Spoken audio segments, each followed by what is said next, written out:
Hello दोस्तों, स्वागत है आप सभी का फिर से एक बार फिर से हमारी नई वीडियो में। तो इस वीडियो में भी हम सी टेट फर्स्ट पेपर के जो हैं इंपॉर्टेंट क्वेश्चन करेंगे, जो प्रीवियस क्वेश्चन पेपर हैं, ये क्वेश्चन है ये। ठीक है, तो चलिए शुरू करते हैं। तो चलिए, पहला क्वेश्चन आपका ये लिखा हुआ है, इसको 12 से भाग करने पर शेषफल बताना हमें। जब हम 12 से इसे डिवाइड करेंगे तो शेषफल कितना आएगा। तो 12 से हमें डिवाइड भाग देनी है इसे, संख्या को 12 10 12 को।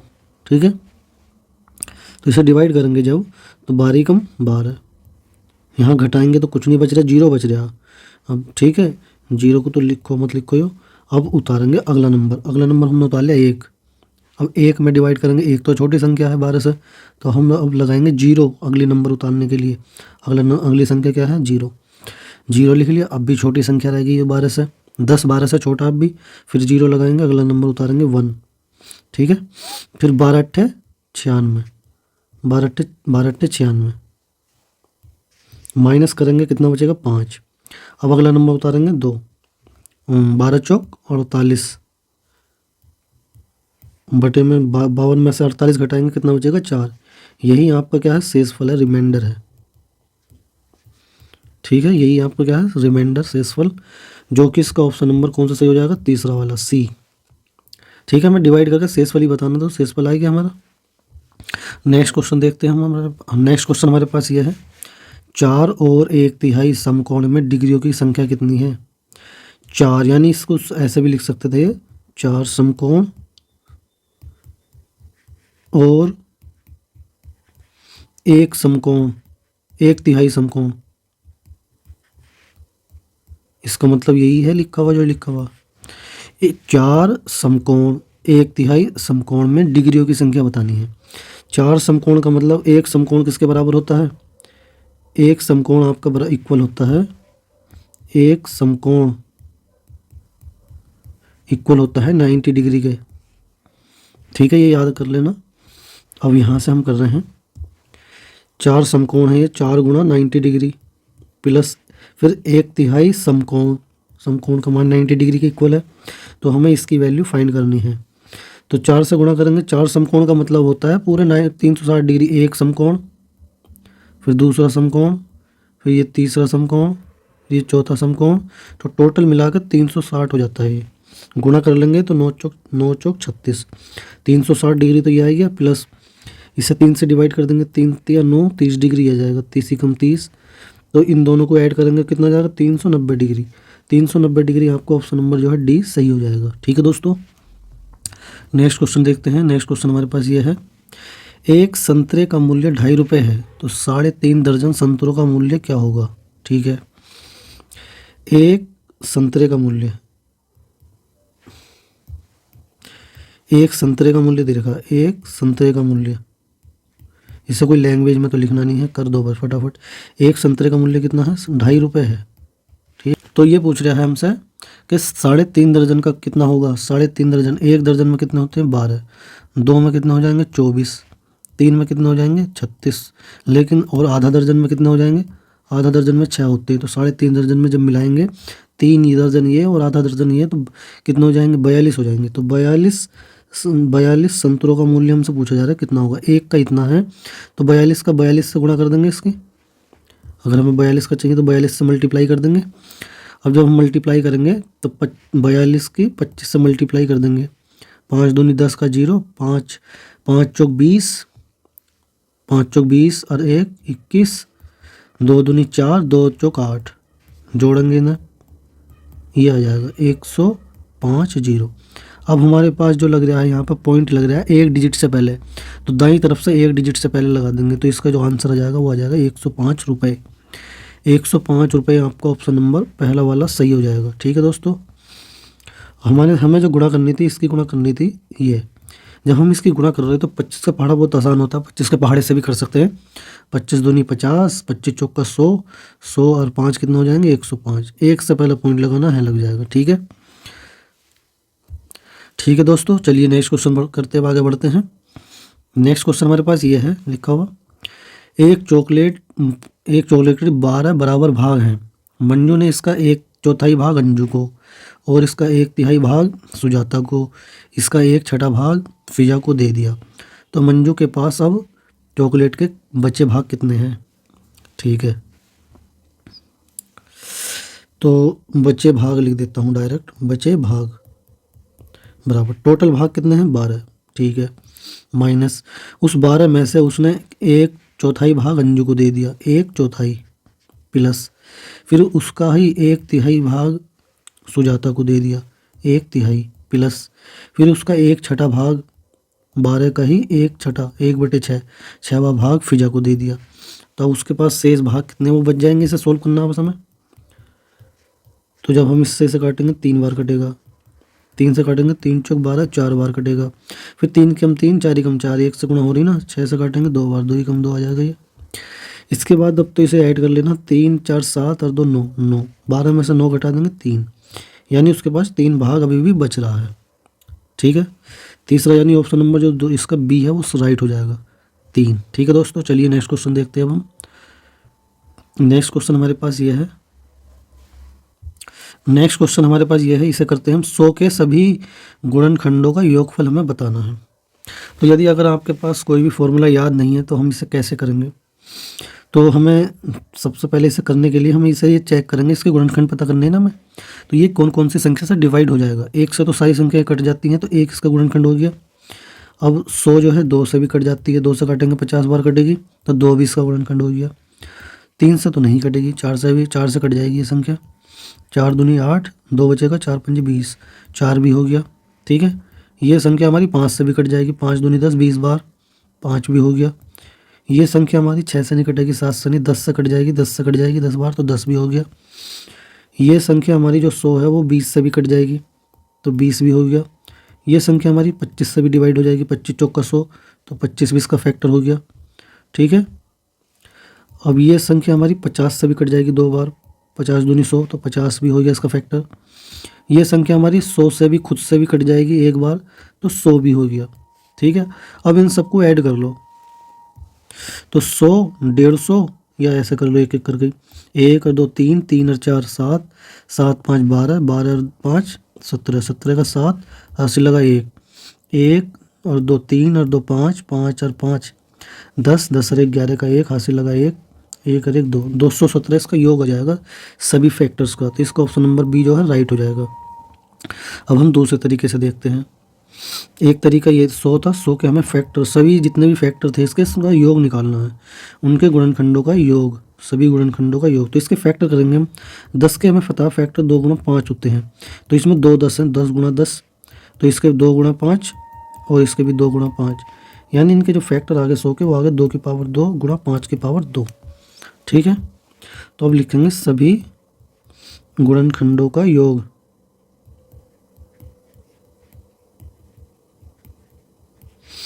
सम ऑफ फैक्टर्स। तो फैक्टर निकालने का एक तरीका ये भी है इसमें, जैसे यहाँ पर 2 प्राइम फैक्टर आया है और एक 5 आया है, तो 2 की पावर जितनी आई है 0 से स्टार्ट करेंगे और प्लस में रूप में लिखते जाएंगे। देखो कैसे लिखता हूँ, 2 की पावर 0 प्लस 2 की पावर 1 प्लस 2 की पावर 2, ऐसे लिखेंगे, ब्रैकेट में लिखेंगे, और ये ब्रैकेट में गुणा, यानी दोनों को गुणा में लिखना है। अब लिखेंगे 5 से, 5 की पावर 0, 5 की पावर 1 और 5 की पावर 2, वहाँ तक लिखना है जहाँ तक इनकी पावर लिखी हुई है। और इसके बाद 2 की पावर 0, किसी की पावर अगर 0 लिखी हुई तो उसका मान 1 होता है, प्लस 2, और 2 का वर्ग लिखना है, 2 का वर्ग का मतलब है 2 गुणा 2, तो 2 दूनी 4। यहाँ 5 की पावर 1 0 है तो 1 आ जाएगा, फिर 5 आ जाएगा, फिर 5 का वर्ग है तो 5 की 5 से गुणा करेंगे, 5 पंजे 25। अब ये इन सबको जोड़ो, 4 और 2 6 1 7 गुणा 25 25 5 30 और 1 31, इन दोनों की गुणा कर लो, मल्टीप्लाई करेंगे, 7 एकम 7 7 21, 217 इसका आंसर आ जाएगा, जो कि पहले भी 217 ही आया था। ठीक है, एक तरीका ये हो गया। अब एक तरीका और बताता हूँ इसका, सम ऑफ फैक्टर्स। अच्छा, कैसे करते हैं, पहले ये फॉर्मूला लिखता हूँ मैं। फॉर्मूला मान लो कोई संख्या लिख रही है हमारी, संख्या को n से डिनोट कर देंगे, कोई संख्या लिख रही है इस तरह से, x की पावर a गुणा, जो हम फैक्टर करेंगे फैक्टर के रूप में ऐसा आएगी वो, x की पावर a y की पावर b गुणा z की पावर c। ठीक है, इसे किसी भी तरीके से रूप में लिख लेते हैं, तो मैंने x y z a b c के रूप में लिख दिया। अब इसके बाद जो है हमें जो लिखने हैं इसके फैक्टर लिखने हैं, तो यहाँ पे लिख रहा हूँ सम ऑफ फैक्टर्स। इन यानी गुणनखंडों का योग। तो योग में फॉर्मूला जो बनेगा वो फॉर्मूला आपका इस प्रकार बनेगा, x की power a plus 1 minus 1 upon x minus 1, bracket में लिखे जाएंगे तीनों ये, y की power b plus 1 minus 1 upon में y माइनस 1, फिर ये भी ऐसी z की power c plus 1 minus 1 upon z minus 1। ठीक है, ये हो जाएगा आपका फॉर्मूला। तो संख्या थी हमारी 100, इसके फैक्टर आए थे 2 की पावर 2, 5 की पावर 2। तो यहाँ पर जो a का मान हो गया वो आप, ये a का मान है, ये b का मान है। ठीक है, वो a का नहीं, ये x का मान है, ये y का मान है। तो यहाँ पे x का मान हो गया 2, y का मान हो गया तुम्हारा 5। ठीक, और जो आपका a का मान है वो हो गया 2, ये वाला a का मान, ये हो गया b का मान, b का मान भी 2 ही है यहाँ पर। ठीक है, अब ये मान इस फॉर्मूले में हमें रखने हैं, तो फॉर्मूले में रखते हैं। तो x का मान क्या था, 2 था, तो 2 की पावर 2 प्लस 1 माइनस 1 बटे 2 माइनस 1। और अब यहाँ पे लिखेंगे 5 की पावर 2 प्लस 1 माइनस 1 बटे 5 माइनस 1। ठीक है, ये हमने लिख दिया। अब इसे हमें सोल्व करना है। सोल्व कैसे करेंगे, 2 की पावर 3 होगी, 2 की पावर 3 माइनस 1 बटे 1 आ जाएगा नीचे, तो ये 5 की पावर 3 माइनस 1 बटे 4 बचेगा नीचे। अब 2 का घन याद होना चाहिए, 2 का घन, 2 का क्यूब, यानी 2 गुणा 2 गुणा 2, तो करोगे तो कितना आ जाएगा, 8 आ जाएगा। तो 8 माइनस 1 बटा 1, 5 का घन कितना हो जाएगा, 5 गुणा 5 गुणा 5, 5 पंजे 25, 25 पंजे 125, 125 माइनस 1 बटे 4। ठीक है, ये आ जाएगा 7 गुणा 125 में से घटाएंगे तो ये चाहिए 124 बटे 4। इसे हमें सोल्व करना है, तो 4 से इसे काटेंगे, 4 तिया 12, 4 एकम 4, तो 7 गुणा 31, इन दोनों की गुणा करेंगे, 7 एकम 7, 7 तिया 21, अभी भी 217 ही आया है। ठीक है, तो मैंने ये तीनों तरीके से बता दिया, आपको जैसा सही लगे वैसे आप कर सकते हैं। ठीक है दोस्तों, ये बिना फॉर्मूले का था पहला वाला तरीका, अब बाकी दोनों ये थोड़े से फॉर्मूले के हिसाब से समझ लो। ठीक है, दूसरा वाला भी बहुत आसान है। चलिए अब नेक्स्ट क्वेश्चन देखते हैं। इससे अगला क्वेश्चन आपका है ये, 12 और 16 का न्यूनतम सारगुणक चाहिए, गुणा, और 10 और 15 का सारगुणक, न्यूनतम सारगुणक, फिर इन दोनों की गुणा करनी है। तो 12 और 16 का सारगुणक चाहिए, फिर गुणा, फिर 10 और 15 का सारगुणक का मतलब जो दोनों से कट जाएं, पहले छोटी से छोटी संख्या जिससे दोनों से डिवाइड हो जाएंगे। देखो 12 का पहाड़ा लिखो, 12 का पहाड़ा लिखेंगे हम, क्या आएगा, 12 कम 12, 12 दूनी 24, 12 तिया 36, 12 चौक 48, 48 में ही सेम आ जाएगा। 16 का पहाड़ा लिखेंगे तो 16 कम 16, 16 दूनी 32, 16 तिया 48, तो इनका जो सारगुणज होगा न्यूनतम वो आपका हो गया 48। 48 सेम संख्या है ये दोनों की, तो यहाँ पे लिखा जाएगा 48 आपका, मल्टीप्लाई 10 और 15 का भी लिखना है ऐसे, 10 का लिखेंगे तो 10, 20, 30, 30 तक बन जाएगा, 15 कम 15, 15 दूनी 30, 30 इसका कॉमन बन गया दोनों तरफ, तो न्यूनतम सार गुणा चाहिए 30। अब इन दोनों की कर लेंगे हम गुणा, तो 0 लगा दिया ऐसे ही। अब 3 की मल्टीप्लाई कर दो, 3 अट्ठे 24, 3 चौक 12, 12 2 14, 1440, बी ऑप्शन इसका राइट हो जाएगा दोस्तों। ठीक है, चलिए नेक्स्ट क्वेश्चन करते हैं हम।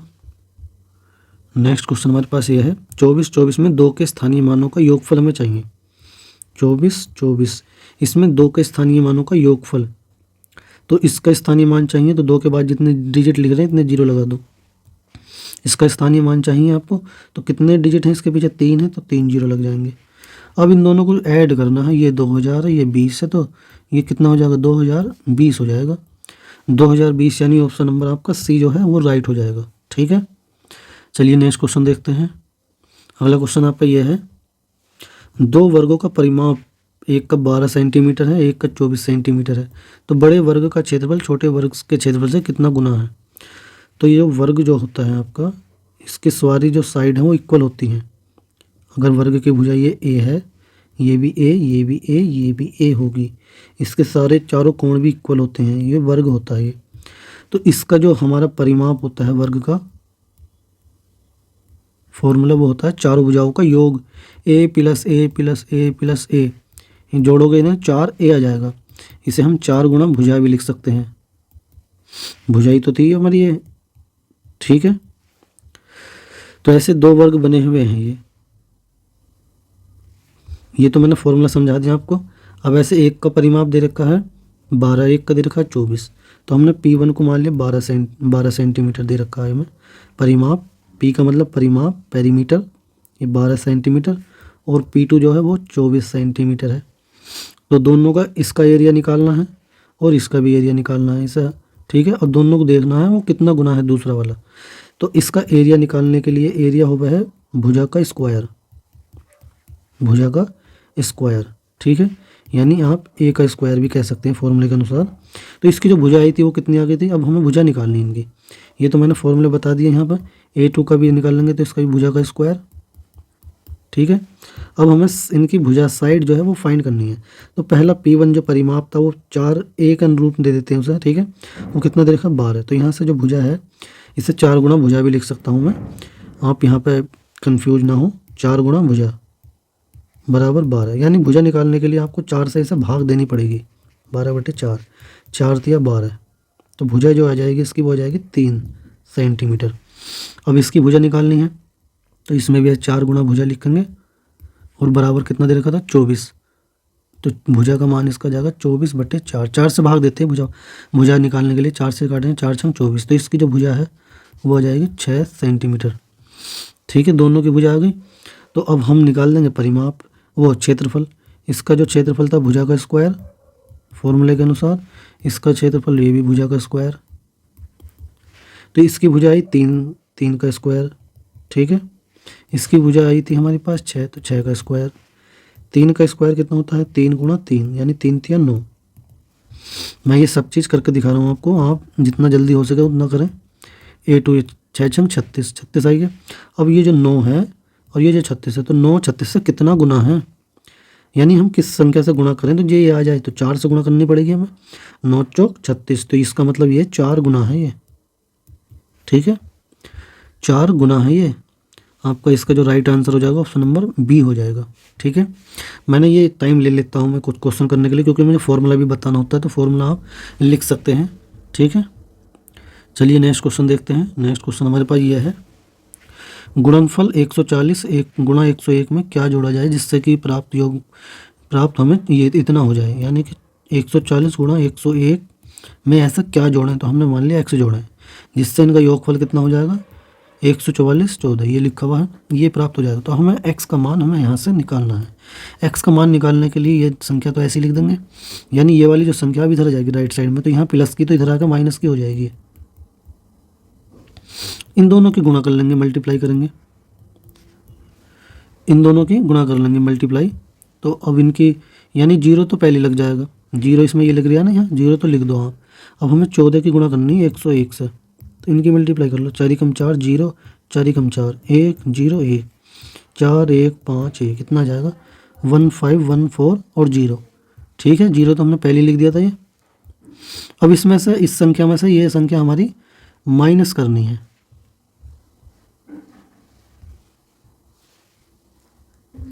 नहीं, हमने यहाँ पर जोड़ने में गलती कर दी। जब हम इसे ऐड कर रहे थे तो 4 में अगर 0 जोड़ेंगे कितना आएगा 4 ही रहेगा, 5 कहाँ से हो जाएगा, ये 4 आएगा। यहाँ पे जो आएगा वो वैल्यू ये आएगा 4, तो ये आएगा आपका। इसे हमें माइनस करना है तो इसे माइनस कर देंगे, चाहे ऊपर नीचे लिख के माइनस कर दो, चाहे जैसे आप कर सकते हो वैसे कर दो, माइनस करना है इसे तो बस। 4 में से 0 गए 4, 1 में से 4 जा नहीं सकता तो हासिल लेंगे, 11 में से 4 जाएगा, कितना बचेगा 6 1 7, इधर बचेगा 3, 3 में से 1 जाएगा 2, अभी तो 14 है, 4 में से 4 गया 0, ये 0, यानी कि जो संख्या बची आपकी वो सिर्फ 274 बची। तो 274 इसमें कहीं लिख रहा है, 274 पहला ऑप्शन है इसका, ठीक है। ये इसका आंसर हो जाएगा, ठीक है दोस्तों। नेक्स्ट क्वेश्चन देखते हैं अब हम। अच्छा, ये यहीं तक थे बस, ये हमारा लास्ट क्वेश्चन था इसका। तो दोस्तों उम्मीद करता हूँ आपको ये वीडियो ज़रूर पसंद आई होगी। वीडियो को लाइक करें, शेयर करें, ठीक है। मिलते हैं जल्दी नेक्स्ट वीडियो में नए क्वेश्चन के साथ। Okay, bye.